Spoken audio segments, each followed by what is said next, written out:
ሰላም ጤና ይስጥልኝ የቻናላችን ቤተሰቦች፣ ዛሬ ወደ ጥንታዊቷ ኢየሩሳሌም እንጓዛለን። ስለ ታላቁ ንጉሥ ሶሎሞን ብዙ ሰምተናል። ስለ ሀብቱ፣ ስለ ጥበቡና ስለ ቤተ መቅደሱ። ነገር ግን ሶሎሞን የማይታዩ ፍጥረታትን እንዲያዝ፣ የእንስሳትን ቋንቋ እንዲረዳና ተፈጥሮን እንዲቆጣጠር የረዳው አንድ ምስጢራዊ ቀለበት እንደነበረው ያውቃሉ? አጋንንትን የሚያዝ፣ ነፋሳትን የሚጋልብና ዓለምን በቁጥጥር ስር ያዋለ ቀለበት። አፈ ታሪክ ወይስ እውነት? ንጉሥ ሶሎሞን በታሪክ ውስጥ ታላቅ ባለጥበብ ብቻ ሳይሆን እጅግ አስፈሪ ኃይል ያለው ቀለበት ባለቤትም ነበር ይባላል። ይህ ቀለበት ከየት መጣ? አሁንስ የት ይገኛል? በዚህ ቪዲዮ ቀለበቱ እንዴት ለሰሎሞን እንደተሰጠው፣ በአጋንንት እንዴት እንደተሰረቀበትና በአሳ ሆድ ውስጥ የተገኘበትን አስገራሚ ታሪክ ይዘንላችሁ ቀርበናል። አብራችሁን ቆዩ። ለቻናላችን አዲስ ከሆናችሁ ሰብስክራይብ በማድረግ ቤተሰብ ሁኑ። ወደ ታሪኩ እንለፍ።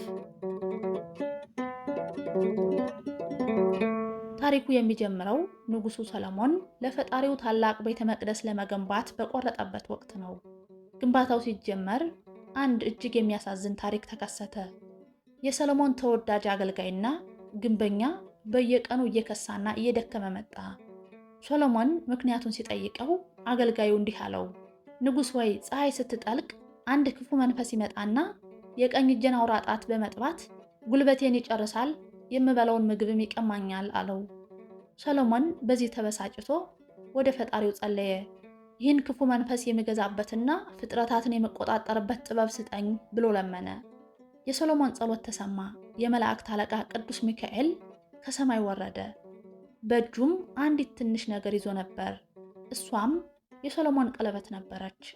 ቅዱስ ሚካኤል ለሰሎሞን እንዲህ አለው፣ የዳዊት ልጅ ሰሎሞን ሆይ፣ እነሆ ፈጣሪ የላከልህን ይህን ቀለበት ተቀበል። በዚህ ቀለበት በምድር ላይ ያሉትን አጋንንት፣ ርኩሳን መናፍስትና አውሬዎች ሁሉ ታዛለህ። በሱም አማካኝነት ኢየሩሳሌምንና ቤተ መቅደሱን ትገነባለህ አለው። ቀለበቱ ተራ ጌጥ አልነበረም። አንዳንዶች ከወርቅ ሌሎች ደግሞ ከብረትና ከነሐስ የተሰራ ነው ይላሉ። ቀለበቱ ላይ ባለ 6 ማዕዘን ኮከብ ተቀርጾበታል። ይህ ኮከብ የሰማይና የምድር ስምምነት ምልክት ነው። በቀለበቱ መሃል ላይ የማይነገረው የአምላክ ስም ተቀርጾበት ነበር። የቀለበቱ እውነተኛ ኃይል የሚመነጨው ከዚህ ቅዱስ ስም እንደሆነ ይታመናል።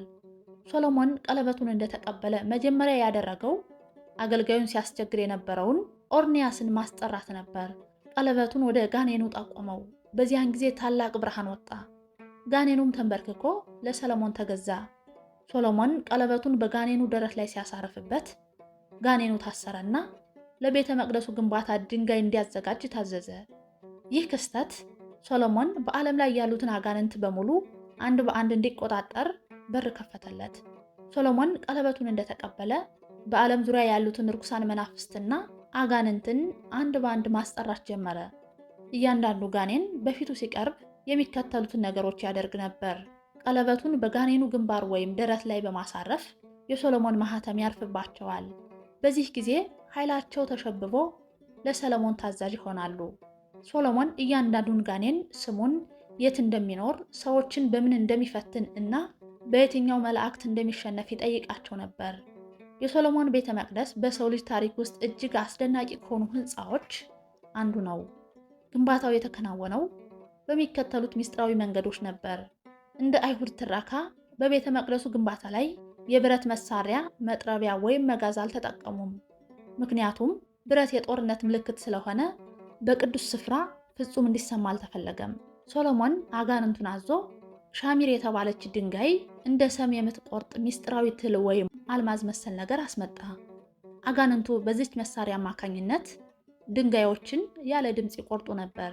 ለሰው ልጅ የማይቻለውን ግዙፍ የሊባኖስ ዝግባዎች እና ግዙፍ ድንጋዮች አጋንንቱ በቀለበቱ ትዕዛዝ ተሸክመው ያመጡ ነበር።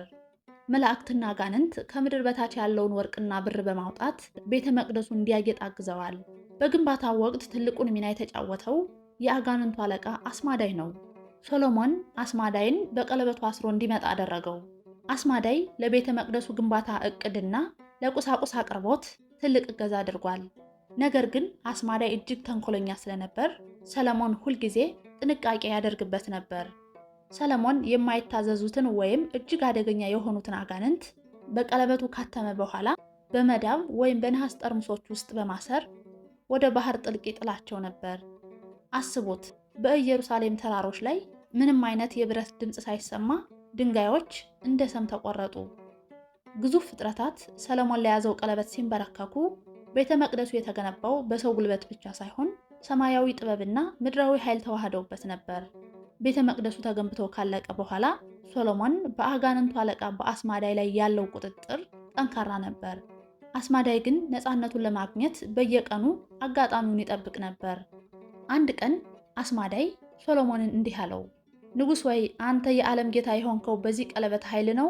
እስኪ አንዴ ለቀቅ አድርገኝና ቀለበትህን ማቀብለኝ፣ የኔ ኃይል ከአንተ ምን ያህል እንደሚበልጥ ላሳይህ አለው። ሶሎሞን በጥበቡና በኃይሉ ስለተማመነ አስማዳይን ከስራቱ ፈታውና ቀለበቱን አቀበለው። አስማዳይ ቀለበቱን እንደያዘ እውነተኛ መልኩንና ግዙፍነቱን አሳየ። አንድ ክንፉን ሰማይ፣ ሌላውን ምድር ላይ ያደረገ። ከዚያም ሰሎሞንን በኃይል አንስቶ ወደ ሩቅ ሀገር ወረወረው። አስማዳይ የሶሎሞንን መልክ በመያዝ በዙፋኑ ላይ ተቀመጠ። ሚስቶቹንና አማካሪዎቹን ሁሉ አታለለ። ማንም ሰው ንጉሱ ሰሎሞን የተቀየረ አልመሰለውም ነበር። አስማዳይ የሰሎሞን እውነተኛ ማንነት እንዳይታወቅና ቀለበቱ ተመልሶ እጁ እንዳይገባ በመስጋት ቀለበቱን ወደ ጥልቅ ባህር ውስጥ ወረወረው። በዚያን ጊዜ አንድ ትልቅ ዓሣ ቀለበቱን ዋጠው። በዚያም ሰሎሞን ኃይሉን ሙሉ በሙሉ አጣ። ሰሎሞን በሩቅ ሀገር እንደ ስደተኛና ለማኝ መዞር ጀመረ። ለሚያገኘው ሰው ሁሉ እኔ ንጉሥ ሰሎሞን ነኝ ቢልም ሁሉም ሰው እንደ እብድ ይቆጥረውና ይሳለቁበት ነበር። ይህ ወቅት ለሰሎሞን ትልቅ ትምህርት የሰጠበት ነበር። ያለ ፈጣሪ ረዳትነትና ያለ ቀለበቱ እሱም እንደ ማንኛውም ሰው ደካማ መሆኑን ተረዳ። ትዕቢቱ ተሰብሮ ወደ እውነተኛ ትህትና ተመለሰ። ለ40 ቀናት ያህል በችግርና በመከራ ውስጥ አለፈ።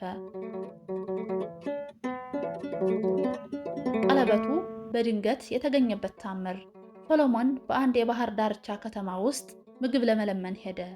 አንድ ዓሣ አጥማጅ የሞተ ዓሣ ሰጠው። ዓሣውን ሊያበስል ሆዱን ሲሰነጥቀው በውስጡ የጠፋው መለኮታዊ ቀለበት ተደብቆ ሲያበራ አገኘው። ሰሎሞን ቀለበቱን በእጁ እንዳደረገ የቀድሞ ግርማ ሞገሱና ኃይሉ ተመለሰለት። ወደ ኢየሩሳሌም ተመልሶ አስማዳይን ከዙፋኑ አባረረውና እንደገና መንግስቱን ተቆጣጠረ። ታላቁ ንጉሥ ሶሎሞን በራሱ ጥበብ ተማምኖ የጠላቱን ተንኮል ዘነጋ። ቀለበቱ ከእጁ በወጣችበት ቅስፈት ዓለምን የያዘው ንጉሥ የአንድ ሳንቲም ለማኝ ሆነ። ይህ ታሪክ የሚያስተምረን ትልቁ ቁም ነገር እውነተኛ ስልጣን በቁሳዊ ነገር ሳይሆን በፈጣሪ እጅ መሆኑን ነው። ሰሎሞን ቀለበቱን ያገኘው በዓሣ ሆድ ውስጥ ቢሆንም መልሶ ያገኘው ግን የጠፋውን ትህትናውን ነበር። ቀለበቱ የተሰራው ሁለት ተቃራኒ ትሪያንግሎች እርስ በርስ በመጠላለፍ ነው። ይህ ዝም ብሎ ቅርጽ ሳይሆን የጽንፈ ዓለምን ሚዛን የሚወክል ነው። ወደ ላይ የሚመለከተው ትሪያንግል እሳትን፣ ወንድነትን፣ መንፈሳዊነትን እና ወደ ሰማይ ወደ አምላክ መውጣትን ይወክላል። ወደ ታች የሚመለከተው ትሪያንግል ውሃን፣ ሴትነትን፣ ቁሳዊነትን እና መለኮታዊ በረከት ወደ ምድር መውረዱን ያመለክታል። ሁለቱ ሲጣመሩ በሰው ልጅ ውስጥ ያለው መንፈሳዊና ቁሳዊ ማንነት ፍጹም ስምምነትን ያሳያሉ። በሰማይ እንደሆነ እንዲሁም በምድር የሚለውን ጥንታዊ እውነት ይገልጻል። ጥንታውያኑ ሊቃውንት ይህን ምልክት የአራቱ መሰረታዊ ንጥረ ነገሮች መገኛ አድርገው ያዩታል። በምልክቱ ውስጥ የሚከተሉት ይገኛሉ። ወደ ላይ የሚመጣው ትሪያንግል እሳት ነው። ወደ ታች የሚመለከተው ትሪያንግል ውሃ ነው። ወደ ላይ የሚመለከተው ትሪያንግል በታችኛው ትሪያንግል መስመር ሲቆረጥ አየር ሲሆን፣ ወደ ታች የሚመለከተው ትሪያንግል በላይኛው ትሪያንግል መስመር ሲቆረጥ ደግሞ መሬት ነው። ይህም ማለት ቀለበቱን የያዘ ሰው በተፈጥሮ ንጥረ ነገሮች ላይ ሙሉ ስልጣን ይኖረዋል ማለት ነው። ምልክቱ 6 ጫፎች ያሉት ቢሆንም መሃሉን ጨምሮ 7 ክፍሎች አሉት። 6ቱ ጫፎች 6ቱን የፍጥረት ቀናት ወይም 6ቱን የሚታወቁ ፕላኔቶች ይወክላሉ። ሰባተኛውን ቀን የእረፍት ቀን ወይም የፈጣሪን መንበር ያመለክታል። ይህ ማህተም በአጋንንት ላይ የሚታተምባቸው ዋናው ምክንያት በውስጡ የያዘው መለኮታዊ ስምና የቁጥሮቹ ሚስጥር ማንኛውንም ክፉ ኃይል ሽባ ስለሚያደርግ ነው። ይህ ምልክት ለዘመናት በቤተ ክርስቲያን ጥበብ፣ በቅዱሳን መጻሕፍት ስዕላትና በንግስና ምልክቶች ላይ ታይቷል። የሰሎሞን ስርወ መንግስት ምልክትም ተደርጎ ይወሰዳል። በአይሁድ ማገን ዳዊት ወይም የዳዊት ኮከብ ተብሎ ቢጠራም ጥንታውያኑ ስሙ ግን የሶሎሞን ማህተም ነው። የዚህ ምልክት ትልቁ ትርጉም ሚዛን ነው። አንድ ሰው ታላቅ ስልጣን ቢኖረውም ያ ስልጣን የሚሰራው ሰማያዊውን ሕግ ከምድራዊው ተግባር ጋር ማዛመድ ሲችል ብቻ ነው። ሰሎሞን ይህን ሚዛን ሲያጣ ቀለበቱ እንደተወሰደበት ሁሉ የሰው ልጅም ጥበቡን ለጥፋት ከተጠቀመበት ኃይሉን ያጣል። የሶሎሞን ቀለበት በአሁኑ ወቅት የት እንደሚገኝ በእርግጠኝነት የሚታወቅ ነገር የለም። ጉዳዩ ከታሪክ ይልቅ በአፈ ታሪክ፣ በሃይማኖታዊ ትውፊቶችና በሚስጥራዊ ትምህርቶች ቀለበቱ ከሌሎች ንዋየ ቅዱሳን ጋር በቃል ኪዳኑ ታቦት ውስጥ ተቀምጦ ሊኖር ይችላል ይባላል። ታቦተ ጽዮን ደግሞ በተለያዩ የታሪክ ድርሳናት እንደሚነገረው ኢትዮጵያ ውስጥ በአክሱም ጽዮን እንደሚገኝ ይታመናል። ውድ ተመልካቾቻችን የዛሬው ታሪካችን የጥበቡን ንጉሥ የሶሎሞንን ሚስጥራዊ ቀለበት የተመለከተ ነበር። ይህ ታሪክ የሚያስተምረን ትልቅ ቁም ነገር እውነተኛ ጥበብ የሚገኘው በትህትና ውስጥ መሆኑን ነው። ሰሎሞን ቀለበቱን ተጠቅሞ ያሰራው ያ አስደናቂ ቤተ መቅደስ ዛሬ ባይኖርም የቀለበቱ ምልክትና ያስተላለፈው የጥበብ ትምህርት ግን ዛሬም ድረስ በዓለም ዙሪያ ይገኛል። አንዳንዶች ቀለበቱ አሁንም በአንድ ሚስጥራዊ ቦታ ተቀብሮ ይገኛል ብለው ያምናሉ። አንዳንዶች ደግሞ በኢትዮጵያ እንዳለ ያምናሉ። እናንተስ ምን ትላላችሁ? ሐሳባችሁን በኮሜንት ጻፉልን። ይህ ቪዲዮ ከተመቻችሁ ላይክ ማድረጋችሁን አትዘንጉ። ለቻናላችን አዲስ ከሆናችሁ ደግሞ እንደዚህ ያሉ ሚስጥራዊ ታሪኮች በየጊዜው ለማግኘት ሰብስክራይብ በማድረግ ቤተሰብ ሁኑ። በቀጣይ ቪዲዮ እስክንገናኝ ሰላም ቆዩ።